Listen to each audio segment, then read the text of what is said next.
Bonjour à tous, ici Adrien. Aujourd'hui on est le lundi 14 juillet 2025 et dans cette vidéo je souhaite vous faire découvrir un outil très pratique qui va vous permettre de nettoyer votre système Linux.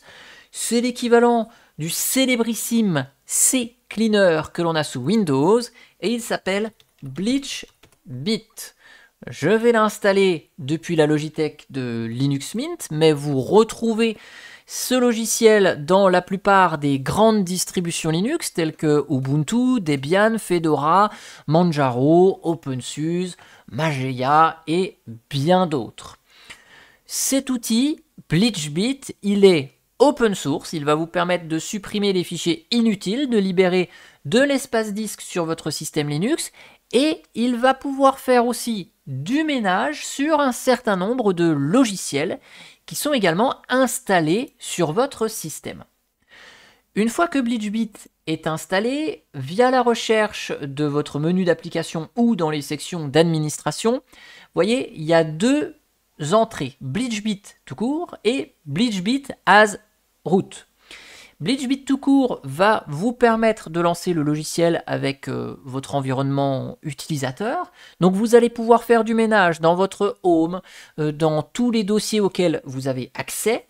Et BleachBit as root, donc en tant que super utilisateur, va vous permettre de faire des actions de nettoyage un peu plus profondément dans le système, comme notamment par exemple supprimer les paquets orphelins, le cache de votre gestionnaire de logiciels, qui nécessite une élévation de privilèges. Donc je vais lancer BleachBit dans un premier temps en utilisateur normal pour vous montrer ce que vous permet de faire le logiciel. Au premier lancement, la fenêtre de préférence s'invoque automatiquement et donc vous êtes invité à jeter un petit coup d'œil dans ce qu'il est possible de faire au niveau de cette fenêtre de préférence. Bien sûr, si vous voulez la retrouver après, c'est dans le petit menu hamburger, puis préférences. Donc confirmer avant de supprimer, c'est bien au début où vous commencez à utiliser le logiciel, voir ce qu'il va faire un peu. Vous pouvez quitter après le nettoyage. Si les opérations de nettoyage sont longues, hop, le logiciel il se ferme une fois que c'est fini. Dans nettoyage personnalisé, vous avez la possibilité de supprimer le contenu de dossier que vous souhaitez supprimer en plus. Par exemple, vous dites, bon, bah tiens, j'ai mon dossier téléchargement, là, je vide jamais ce qu'il y a dedans et je travaille pas dans mon dossier téléchargement, donc je veux faire du ménage, hop, je l'ajoute ici. Liste blanche, ça c'est important aussi, si vous voulez vous rassurer, vous avez la possibilité d'ajouter votre dossier documents, images, etc. comme dossier dans lesquels le logiciel n'a absolument pas le droit d'aller. Donc, histoire de vous rassurer, vous pouvez vous dire, bon allez hop, mes vidéos, ma musique, mes documents, mes images, tout ça, je veux surtout pas qu'il y touche, donc je les mets en liste blanche.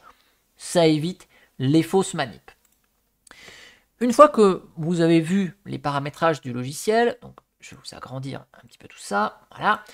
Donc la section ici APT, je vais la replier parce que j'ai besoin des droits d'administration pour ça. Vous voyez qu'on a plein de choses qui nous permettent d'être nettoyés, optimisés. Donc je peux nettoyer l'historique de Bash. Donc vous savez, quand j'ouvre ma console, je fais un history. Je vais pouvoir voir, hop, comme ça, je vais pouvoir voir toutes les commandes que j'ai tapées sur mon système. Et bien si je veux nettoyer cet historique-là, je peux dire au logiciel, hop, nettoie-moi l'historique. Sachez que pour chacun des logiciels, chacune des sections, quand vous cliquez dessus, par exemple la Firefox, vous voyez que sur la droite, j'ai la définition de chacune des options de nettoyage et ce qu'il va nous faire. Donc là, Firefox, il est installé sur mon système, navigateur web Firefox, ok. Donc là, je vais aller par exemple sur Linuxtrix, hop, je fais des recherches, ok, je le ferme, je rouvre Firefox, si je commence à taper lin, hop, vous voyez, j'ai ma recherche Linuxtrix, j'ai les sites sur lesquels je suis déjà allé. Je veux nettoyer Firefox, mais sans passer par le logiciel Firefox, pas de problème, je peux nettoyer le cache, les cookies, l'historique des formulaires, l'historique des URL, vous voyez, je peux supprimer ce que je veux. Il y a même des options d'optimisation de base de données. Bon, pourquoi pas. Donc là, je vais être assez complet. Ce que je vais faire, je vais tout supprimer sauf les mots de passe. Comme ça, on va voir que ma recherche linuxtrix.fr, elle n'est plus dans l'historique de Firefox. Et donc, toutes les applications qui sont détectées, elles sont présentes ici. Donc là, vous voyez, pour LibreOffice, on peut supprimer l'historique d'utilisation de LibreOffice. Voilà, les fichiers dernièrement ouverts. Au niveau du système, vous voyez qu'il y a pas mal de choses disponibles aussi. Vous pouvez vider la corbeille, supprimer les fichiers temporaires. Vous pouvez faire pas mal de choses, supprimer l'historique de Vim. Vous voyez, j'ai VLC qui est là, donc hop, voilà, je peux faire du ménage dans VLC. Alors, si jamais j'ai des actions sur lesquelles j'ai pas les droits, le logiciel va nous indiquer avec un message en rouge qu'on n'a pas les droits d'accéder à un élément particulier du système. Et puis dans l'analyse approfondie, on va pouvoir supprimer par exemple les tums.db. Donc tums.db nous dit que c'est assez lent parce qu'il va aller chercher dans les dossiers dans lesquels on a accès tous les fichiers qui s'appellent tums.db. C'est le fichier des vignettes quand on est sur Windows. Vous avez les .ds store, c'est pareil, c'est les mêmes trucs. C'est ces fichiers-là qui sont présents quand vous mettez votre clé USB dans un Mac. Vous avez ce fichier-là. Supprimer les fichiers temporaires aussi. Donc il va aller chercher, faire du ménage là-dedans. Et une fois qu'on a sélectionné tout ce dont on a besoin, on a l'option prévisualiser qui donc fait une vérification, ça vous liste les actions qu'il va supprimer, mais il va rien faire du tout. Donc ça vous donne un aperçu, c'est l'équivalent d'une analyse. Donc vous voyez, il va supprimer le bash history, il va supprimer tout le cache de Mozilla. Vous voyez, donc là vous pouvez contrôler, et vous pouvez contrôler notamment s'il va y avoir des dossiers dans lesquels vous n'avez pas forcément envie qu'il aille. Vous voyez, il va vider la corbeille également. Ok, il vide des éléments sur VLC, et on a des estimations. 4 opérations spécifiques. On a potentiellement de récupérable 431 mégas. Et donc là, je fais nettoyer, supprimer. Boum. Et ça y est. Donc là, c'est rapide.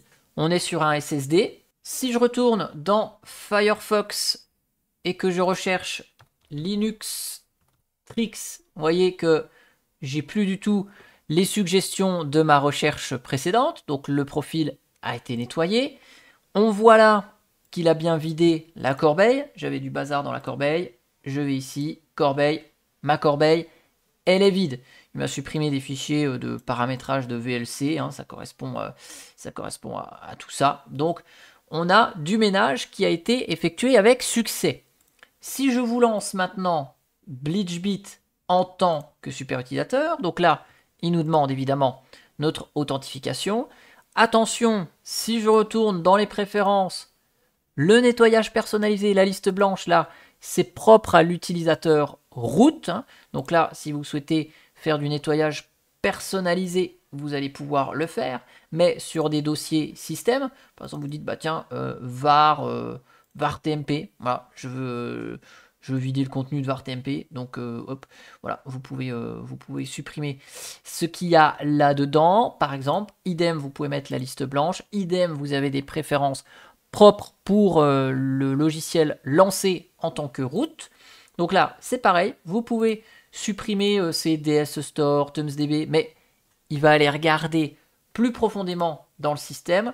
Je vais vous agrandir le logiciel aussi. Donc là, vous voyez que root, il a jamais lancé Firefox, il a jamais lancé Chromium, donc on n'a pas ces entrées qui sont créées dans le panneau là sur le côté. On va pouvoir vider le cache du système, le presse-papier, faire le nettoyage personnalisé en question, les fichiers temporaires, la corbeille. Allez, je vais nettoyer les journaux système qui sont un peu anciens.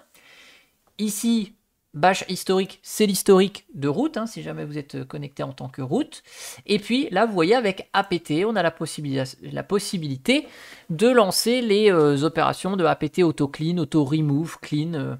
Donc là, si je veux faire un auto-remove, par exemple, supprimer les paquets orphelins, je peux le faire, auto-clean également. Donc attention quand même avec ces options-là. Pensez bien à faire un prévisualisé. Et comme tout à l'heure, on a la possibilité d'avoir une vue de ce qui va être fait. Donc ces fameuses commandes qui sont lancées, suppression de l'historique de route, il nous fait tourner les journaux, donc avec cette commande-là, supprime le contenu du cache de route, hop, et il va nous supprimer notre var tmp hein, qu'on a ajouté manuellement dans les dossiers à nettoyer. Ok, et donc on nous dit 3,2 mégas à récupérer, et après on peut lancer le nettoyage, c'est parti. Donc là, c'était assez rapide, et on a le récap de ce qu'il a fait. Vous voyez ici, le apt-get clean, il nous a récupéré 1,51 Go. Donc là, on a la vue détaillée, et là, on a la vue vraiment simplifiée, et on a les estimations avec tout en bas le nombre de gigas qui ont été récupérés sur notre système. Juste avant de finir cette vidéo, comme tout outil de nettoyage automatisé, prenez garde à bien quand même regarder ce que l'outil fait avant de valider vos actions, parce qu'il peut toujours y avoir un risque, hein, on est sur de la suppression de données, donc pensez bien à vérifier ce qui va être fait, et ça ne vous dispense pas non plus, je le rappelle ici, de faire quelques sauvegardes au cas où quelque chose se passe mal. En tout cas, j'espère que cette vidéo sur BleachBit vous aura plu, n'hésitez pas à mettre un commentaire, notamment si vous utilisez ce logiciel, si vous en êtes content, si vous avez eu des surprises avec, si vous en connaissez d'autres, et moi je vous dis à bientôt pour une prochaine vidéo. Allez, ciao ciao, bye bye.